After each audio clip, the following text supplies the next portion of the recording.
Hey welcome guys to the channel. So आज का topic है हमारा इकोसिस्टम। ये आपके पेपर 2 एनवायरमेंटल साइंस है।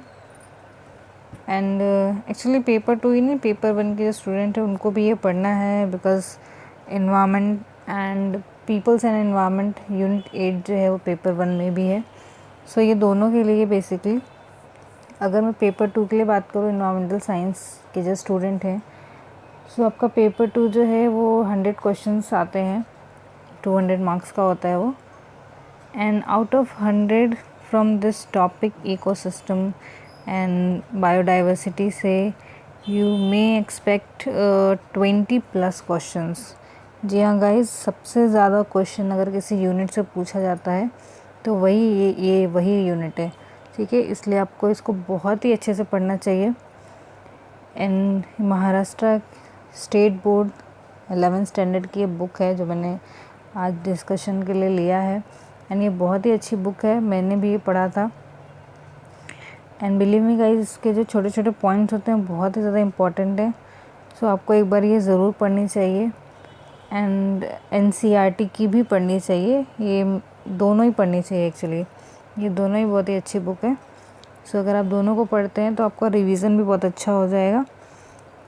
Okay, so let's get started. Okay, so first is ecology. जो इकोलॉजी होता है, ये वर्ड है ग्रीक से लिया हुआ, जिसका मतलब होता है to study a house. Okay, ecology is the study of organism in their natural home. जो ऑर्गेनिज्म होते हैं उनके नेचुरल होम की जो स्टडी होती है उसको हम इकोलॉजी बोलते हैं। अगर इसका कोई जनरल डेफिनेशन है तो हम ऐसे बोल सकते हैं, study of plants and animals in reciprocal relationship with their environment. मतलब जो भी लिविंग हैं उनका उनके एनवायरनमेंट्स के साथ जो इंटर रिलेशनशिप है उसकी स्टडी को ही हम इकोलॉजी बोलते हैं। लॉजी मीन्स होता है स्टडी। ओके, नेक्स्ट ये देखिए, earth is perhaps the only planet in the solar system that support life. ये तो सबको ही पता है। The portion of the earth which sustain life is called biosphere. जिस लाइफ सस्टेन करती है अर्थ के जिस पोर्शन में, जहाँ पे हाइड्रोस्फीयर, एटमॉस्फेयर एंड लिथोस्फीयर तीनों का कॉम्बिनेशन होता है, उसको हम बायोस्फीयर बोलते हैं। तो ये जो बायोस्फीयर है ये बहुत ही ज़्यादा बड़ा है, बहुत ही ज़्यादा ह्यूज है, और हम उसको एक साथ नहीं पढ़ सकते हैं। उसको हमने क्या किया है, छोटे छोटे, वो जो पूरा बायोस्फीयर है ये बहुत ही छोटे छोटे इकोसिस्टम से मिलके बना हुआ है। इसलिए हम क्या करते हैं, वो पर्टिकुलर इकोसिस्टम्स को पढ़ते हैं। हम पूरे बायोस्फीयर को एक साथ नहीं पढ़ सकते, हम उसमें जो भी छोटे छोटे इकोसिस्टम्स हैं उनको पढ़ते हैं, ठीक है। सो नेक्स्ट जो है ecosystem, structure and function of ecosystem. मैं इकोसिस्टम को थोड़ा सा और आपको बता दूँ। इकोसिस्टम जो होता है वो एक पर्टिकुलर, जहाँ पे लिविंग ऑर्गेनिज्म रहते हैं और इंटरेक्ट करते हैं, उसको हम इकोसिस्टम बोलते हैं। फॉर एग्जांपल फॉरेस्ट इकोसिस्टम है, जहाँ पे वाइल्ड एनिमल्स रहते हैं, वाइल्ड प्लांट्स होते हैं और उनका पूरा एक एनवायरनमेंट होता है, उसको फॉरेस्ट इकोसिस्टम बोलते हैं। ऐसे ही पॉन्ड इकोसिस्टम होता है, लेक इकोसिस्टम होता है, ओशन का इकोसिस्टम है, ग्रास इकोसिस्टम है। सो ये सारे डिफरेंट इकोसिस्टम्स होते हैं, और ये सारे इकोसिस्टम जो है एक साथ हम इसे बायोस्फीयर बोलते हैं। सो हर इकोसिस्टम का फंक्शन होता है और उनका एक स्ट्रक्चर होता है। In nature, several communities of organisms living together and interact with each other as well as with their physical environment as an ecological unit. So nature में जो भी बायोटिक और एबायोटिक, जो भी लिविंग हैं और नॉन लिविंग हैं, वो एक साथ रहते हैं और अपने एक दूसरे के साथ इंटरेक्ट करते हैं। फॉर एग्ज़ाम्पल जो एनिमल्स हैं उनको एयर चाहिए ब्रीथ करने के लिए, ओके, फिर उनको सराउंडिंग चाहिए, सॉइल चाहिए, टेम्परेचर होना चाहिए, ठीक है। सो जो लिविंग है वो नॉन लिविंग्स पे डिपेंडेंट है, और नॉन लिविंग यहाँ पे नेचर का जो बनाया हुआ नॉन लिविंग हम उसकी बात करें, ह्यूमन मेड नॉन लिविंग की नहीं बात करते हैं। ओके, सो ये आपस में एक दूसरे के साथ इंटरेक्ट करते हैं। जो नॉन लिविंग होते हैं मतलब सॉइल है, वाटर है, एयर है, टेम्परेचर है, ये सारा जो है ये नॉन लिविंग है एंड नेचर का बनाया हुआ है। और जो लिविंग है एनिमल्स हैं, प्लांट्स हैं, बर्ड्स हैं, माइक्रो ऑर्गेनिजम्स हैं, ये सब जो है आपस में एक दूसरे के ऊपर इंटरडिपेंडेंट होते हैं। इसको ही हम इकोसिस्टम बोलते हैं जहाँ पे ये रहते हैं। ओके, तो सबसे पहले हम स्ट्रक्चर देख लेते हैं, किसी भी इकोसिस्टम का स्ट्रक्चर कैसा होता है। यहाँ पे आपको देखिए एक फ्लो चार्ट दिख रहा है। सो हर इकोसिस्टम में दो कंपोनेंट आपको मिलते हैं, एक होता है एबायोटिक और दूसरा होता है बायोटिक। ओके, सो पहला है आपका ये हो गया एबायोटिक कंपोनेंट एंड दूसरा है बायोटिक। कोई भी आप इकोसिस्टम पढ़ेंगे आपको ये दो ही कंपोनेंट मिलते हैं। एबायोटिक में आपके जो होते हैं तीन चीज़ें हम पढ़ सकते हैं। फिजिकल फैक्टर होते हैं, inorganic substance and organic substance. Physical जो फैक्टर होंगे उसमें होगा आपका temperature, humidity, light, atmospheric pressure. Inorganic substance में आपका आ जाता है वाटर, ऑक्सीजन, कार्बन, नाइट्रोजन, ये सारे जो है इनऑर्गेनिक सब्सटेंस हैं। देन ऑर्गेनिक सब्सटेंस में आपका जो भी प्रोटीन, कार्बोहाइड्रेट, लिपिड, फैट वगैरह ये सब होता है, ये सब आते हैं ऑर्गेनिक सब्सटेंस में। सो ये जो है ये पूरा एबायोटिक कंपोनेंट है। एंड दूसरा होता है बायोटिक कंपोनेंट। बायोटिक कंपोनेंट में आपके तीन चीज़ें होती हैं। प्रोड्यूसर, जो भी प्रोड्यूस करता है, बेसिकली ये प्लांट्स होते हैं। फिर इन प्रोड्यूसर को जो कंज्यूम करते हैं वो होते हैं कंज्यूमर्स, और वो मोस्टली एनिमल्स होते हैं। और तीसरा होता है डिकम्पोज़र, जिसको ये माइक्रो ऑर्गेनिजम्स होते हैं। ठीक है, सो ये जो है ये स्ट्रक्चर है, इसको थोड़ा और डिटेल में देखते हैं। एबायोटिक कंपोनेंट ये नॉन लिविंग होते हैं एंड नेचर ने बनाया है इनको। Abiotic component can be group into physical factor, inorganic substance and organic. अभी हमने देखा था जो फिजिकल फैक्टर में sunlight, temperature, rainfall, humidity, pressure, ये सारी चीज़ें जो हैं फिजिकल फैक्टर होते हैं। और ये लिमिट करते हैं ग्रोथ ऑफ ऑर्गेनिज्म के ग्रोथ को। किसी भी इकोसिस्टम में जो ऑर्गेनिज्म कितना सस्टेन करेगा, उसकी क्या लिमिटेशन होंगी, ये फिज़िकल फैक्टर पे डिपेंड करता है। ठीक है, फॉर एग्ज़ाम्पल जहाँ पे लाइट कम होती है जिस भी इकोसिस्टम में, सो जो लाइट डिपेंडेंट एनिमल होते हैं वो वहाँ पे सस्टेन नहीं कर पाते हैं।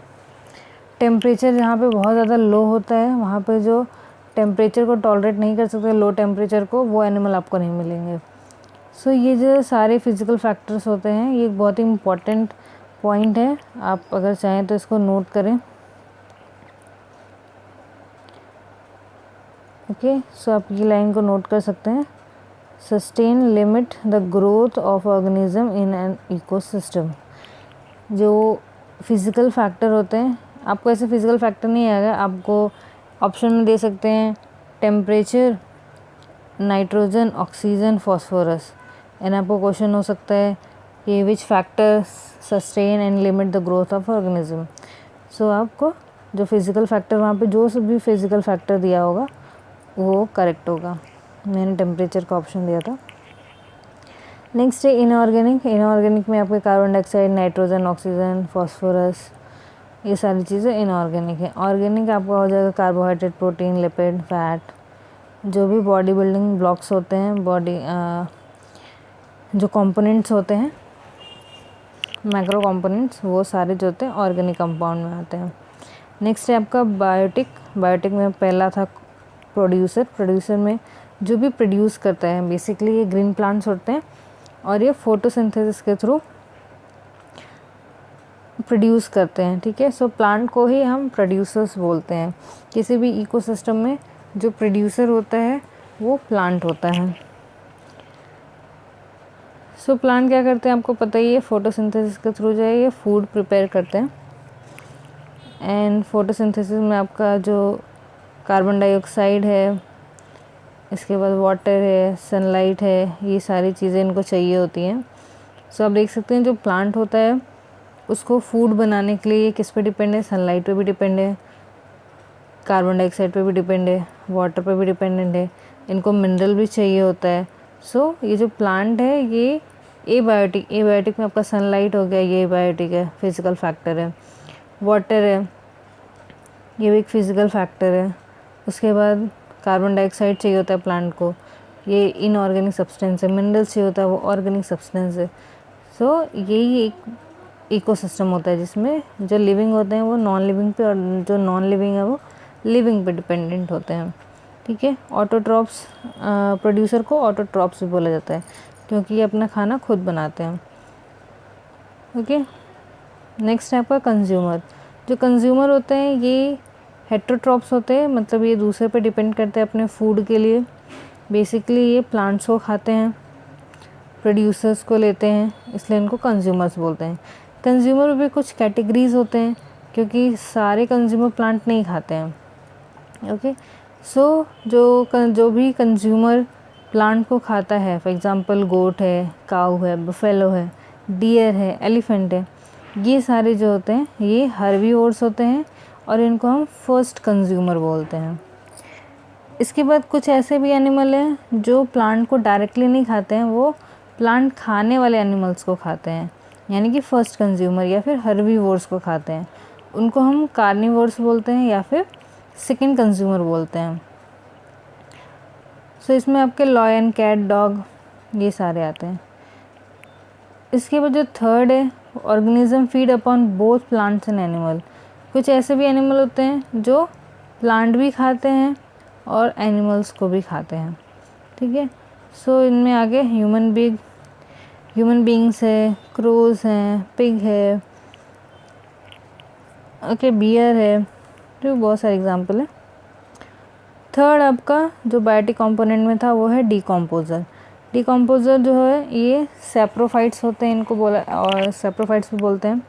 बेसिकली ये कौन होते हैं, बैक्टीरियाज एंड फंगाई जो होते हैं ये डिकम्पोज़र्स होते हैं। ये डेड ऑर्गेनिक मैटर को, चाहे वो प्लांट का ऑर्गेनिक मैटर हो या एनिमल का हो, ठीक है, किसी का भी डेड ऑर्गेनिक मैटर है, ये उसको कंज्यूम करते हैं एज अ फूड और उसे डिकम्पोज करते हैं। They play a very important role in recycling of nutrient.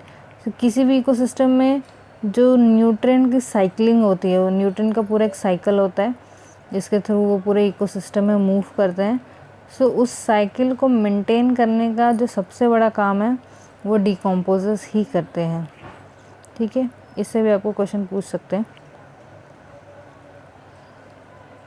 सो ये हो गया स्ट्रक्चर। स्ट्रक्चर में हमने क्या देखा, abiotic and biotic. Abiotic 3 types के, बायोटिक के भी 3 टाइप्स हैं।